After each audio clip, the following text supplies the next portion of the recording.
Welcome to my channel. আজ আমি মাছের একটা রেসিপি নিয়ে হাজির হয়েছি। আজ আমি তেলাপিয়া মাছ কিভাবে ফ্রাই করে আমরা সবাই জানি, তবে আমি যেইভাবে বানাই সেইভাবে আপনাদের সাথে একটু শেয়ার করলাম, যেটা আমরা সাধারণত ফিশ ফ্রাইও বলে থাকি। তার জন্য এখানে আমি নিয়ে নিয়েছি তেলাপিয়া মাছ। মাছগুলো কেটে ভালোভাবে পরিষ্কার করে নিয়েছি। ওতে আমি সামান্য নুন হলুদ মাখিয়ে নেব।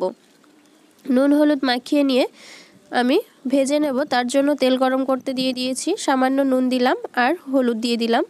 যেহেতু আমি ভাজা করছি সেহেতু সমস্ত মশলাই দিয়ে দেব। দিয়ে দিলাম ধনে আর জিরে গুঁড়ো করে নিয়েছি, সেটাও দিয়ে দিলাম। স্বাদমতো লঙ্কা গুঁড়ো দিয়ে দিলাম। এবার আমি তেল গরম করে নিয়েছি, সেই তেলে আমি মাছগুলো একটা একটা করে ছেড়ে দেব। যতক্ষণ মাছগুলো ভাজা হচ্ছে ততক্ষণ বলি, আমার রেসিপিটা যদি ভালো লাগে অবশ্যই আপনারা লাইক করবেন, একটা কমেন্ট বক্সে জানাবেন কেমন হয়েছে। আরও নতুন নতুন রেসিপি পেতে, ভিডিও পেতে আমার চ্যানেলটিকে প্লিজ সাবস্ক্রাইব করবেন। যারা এখনও সাবস্ক্রাইব করেননি তারা প্লিজ সাবস্ক্রাইবটা করে দিন, এবং আমার অল সাবস্ক্রাইবারকে আমি ধন্যবাদ জানাচ্ছি।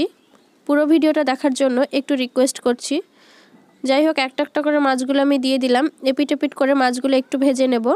মাছগুলো যেহেতু ফ্রাই হচ্ছে তাই একটু বেশি ভাজতে হবে। আমার কিন্তু তেলাপিয়া মাছ খেতে আগে একদমই ভালো লাগতো না, কিন্তু যখন থেকে আমার মা এইভাবে ফ্রাই করে দেয় তখন থেকে আমার কিন্তু খেতে খুব সুন্দর লাগে। যাই হোক, এপিট ওপিট করে মাছগুলো আমি ভেজে নিচ্ছি। মাছগুলো ভাজতে একটু সময় লাগবে।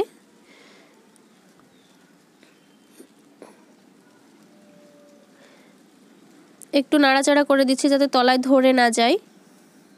এইভাবে আমি সমস্ত মাছগুলো ভেজে নিচ্ছি। মাছগুলো প্রায় আমার ভাজা হয়ে গেছে। এই মাছগুলো এবার আমি তুলে নেব। তুলে নিয়ে আবারও যে বাকি মাছগুলো আছে সেইগুলো আমি ভাজা করে নেব। একটা একটা করে তুলে নিচ্ছি। এবার তুলে নিয়ে আবারও যে মাছগুলো আছে সেই মাছগুলো আমি ভেজে নিচ্ছি। তুলে নিলাম, সেই মাছগুলো আবারও দিয়ে দিলাম। এই মাছগুলো ভেজে নেব। তারপরে আমি কিছু পেঁয়াজকে কুচিয়ে রেখেছি, সেই পেঁয়াজগুলো দিয়ে আবারও বাকি রান্নাটা আমি করে নেব। সমস্ত মাছগুলো প্রায় ভেজে নেওয়া হয়ে গেল। সব মাছগুলোই প্রায় ভাজা হয়ে যাচ্ছে দেখুন। এবার আমি মাছগুলো তুলে নিচ্ছি। তুলে নিয়ে ওই তেলে আমি যে পেঁয়াজ কুচিয়ে নিয়েছি সেই পেঁয়াজগুলো দিয়ে দেব। সব মাছগুলো প্রায় ভাজা হয়ে গেল আমার। এবার আমি তুলে নিচ্ছি। এবার ওই তেলে পেঁয়াজ কুচিয়ে রেখেছি সেই পেঁয়াজটা আমি দিয়ে দিলাম। পেঁয়াজের পরিমাণটা একটু বেশি দিলাম। পেঁয়াজ দিয়ে মাছ ভাজা খেতে কিন্তু খুব সুন্দর লাগে। যাই হোক, সমস্ত মশলা যেহেতু দেওয়া আছে আমি আর কোনো মশলা অ্যাড করলাম না। পেঁয়াজগুলো হালকা ব্রাউন করে ভেজে নেব। হালকা ব্রাউন হয়ে গেছে দেখুন। এবার আমি ওই ভেজে রাখা মাছগুলো একটা একটা করে দিয়ে দেব। মাছগুলো ভাজতে একটু সময় লাগবে, যেহেতু একদমই ফ্রাই হচ্ছে, আর কোনো গ্রেভি বা ঝোল হচ্ছে না। সব মাছগুলো দিয়ে দিলাম। এইভাবে আমি প্রায় আবারও 5 মিনিট উল্টিয়ে পাল্টিয়ে আবারও একটু ভেজে নেব। পেঁয়াজের সাথে ভালোভাবে মিক্সড করে নেব। এইভাবে রান্না করে দেখবেন, খেতে কিন্তু খুব সুন্দর লাগবে।